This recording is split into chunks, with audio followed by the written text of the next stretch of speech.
Olá, eu sou Carla Moreira, fonoaudióloga, psicopedagoga, psicomotricista e neuropsicóloga. E hoje eu quero conversar com vocês sobre a dislexia, que é um transtorno de aprendizagem que acomete a leitura e a escrita e pode aparecer em graus diferentes, do mais leve ao mais grave.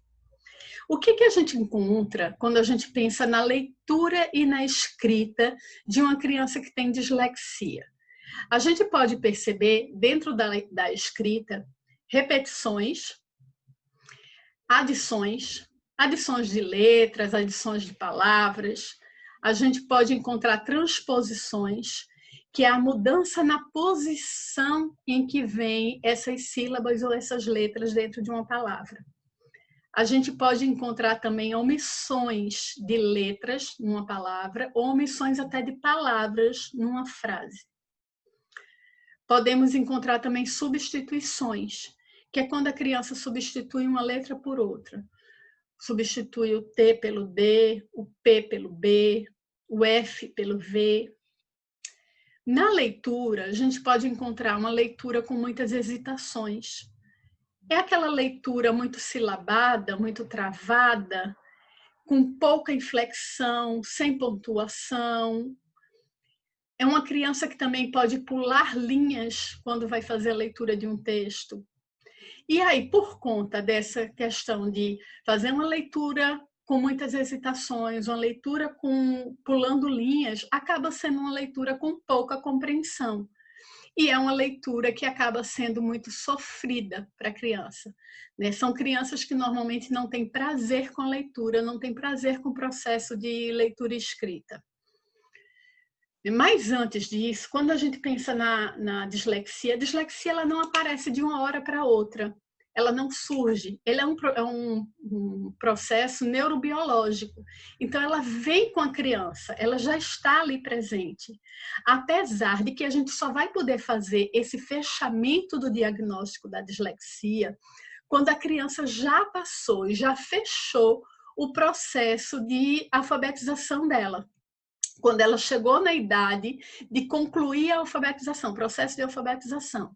Antes disso, eu não posso, porque a criança pode estar passando simplesmente por uma dificuldade própria, comum, normal, do processo de aquisição de leitura e escrita.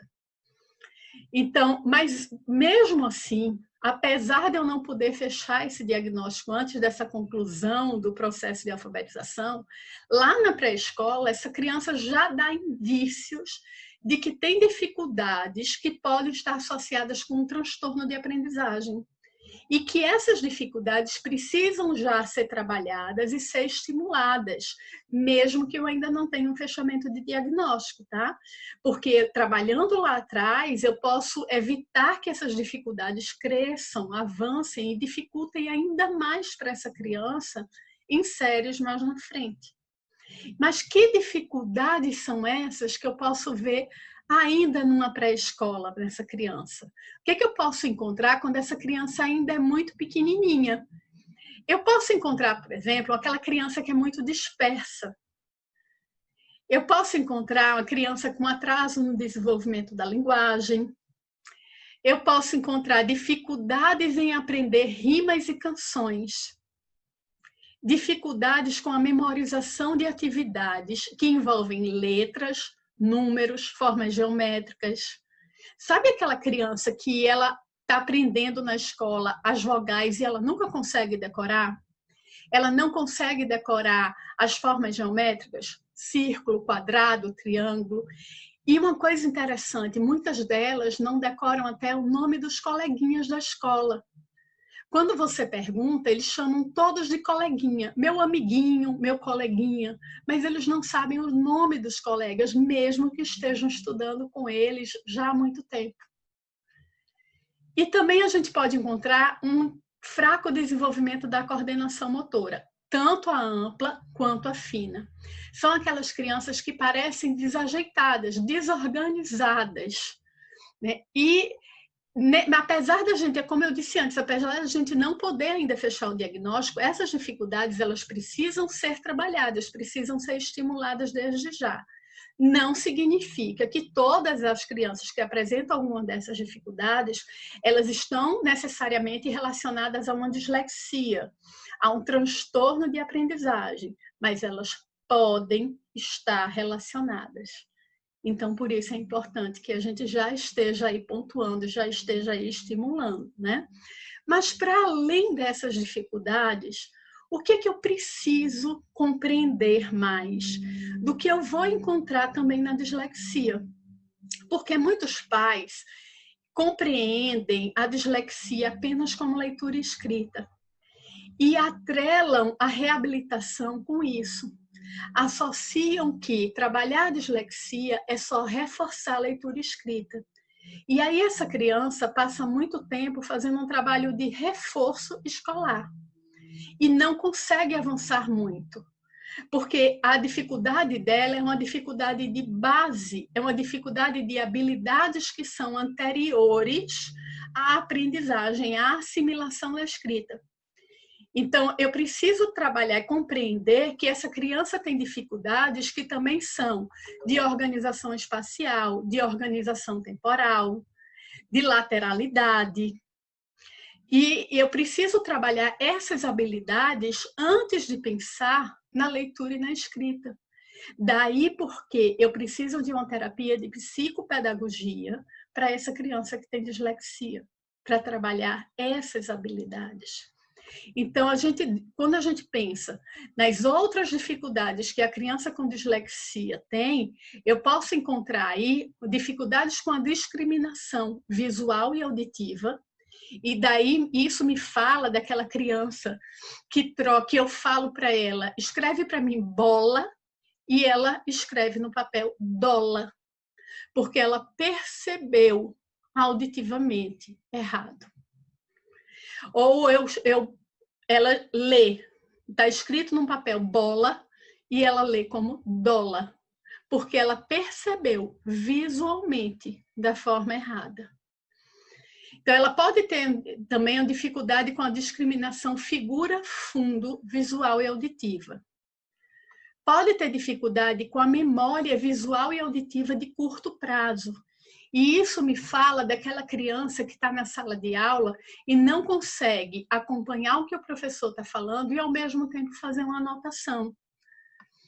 A criança com dislexia, ela também pode ter dificuldades com sequenciamento visual e auditivo, dificuldades com a percepção espacial, e entra essa questão da posição da letra no espaço, o P, o B, o D, o Q, como é essa posição dessa letra no espaço, como é esse giro dessa letra. A criança às vezes não percebe essa posição no espaço e daí vem o erro. Ela pode ter dificuldades com a percepção temporal, o que vem antes, o que vem depois, e daí vem aqueles erros da posição das sílabas numa palavra, ou da posição da letra numa palavra, ou até da posição das palavras numa frase, da organização dessa escrita num papel, né? Porque a organização ela também está muito relacionada com a dislexia, com os transtornos de aprendizagem. Então, é importante que a gente compreenda que essas questões de base anteriores à leitura e escrita, elas estão muito afetadas na dislexia, porque isso é onde vai estar baseada a reabilitação dela. E é onde a gente vai se basear para saber como ela vai evoluir e o que a gente vai precisar também solicitar que a escola ajude a gente. Então, como se dá todo esse processo de trabalho com a criança com dislexia?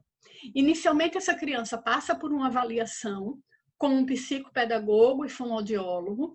A gente vai também se assegurar de que não tenham outros processos envolvidos, que a criança não tenha nenhuma perda auditiva e visual que esteja prejudicando nesse processo de aprendizagem.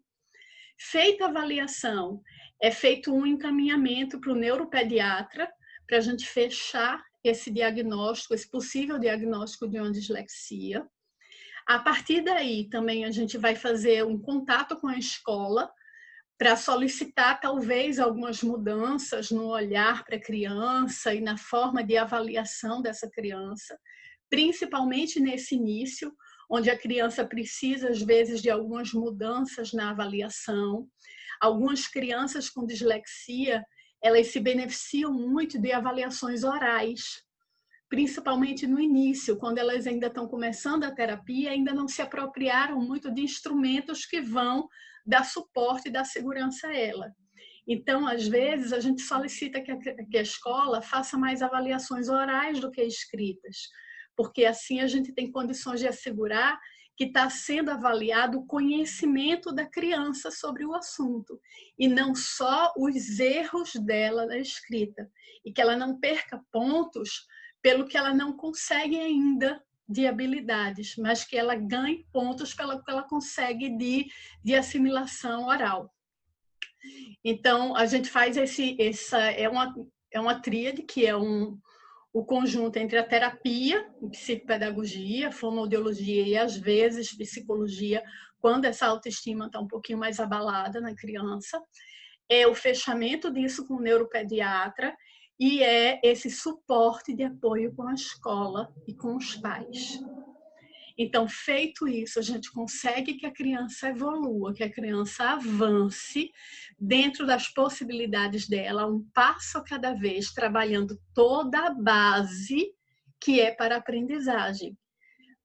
Então, eu espero que o vídeo tenha ajudado a esclarecer um pouco mais sobre esse transtorno de aprendizagem, que é a dislexia, que tenha ajudado a clarear um pouco mais esse tema. E se foi útil para vocês, se ajudou, compartilhe com os amigos, se inscrevam no canal, ative o sininho, que é para receber todas as notificações dos próximos vídeos. E fiquem todos com muita saúde e muita paz.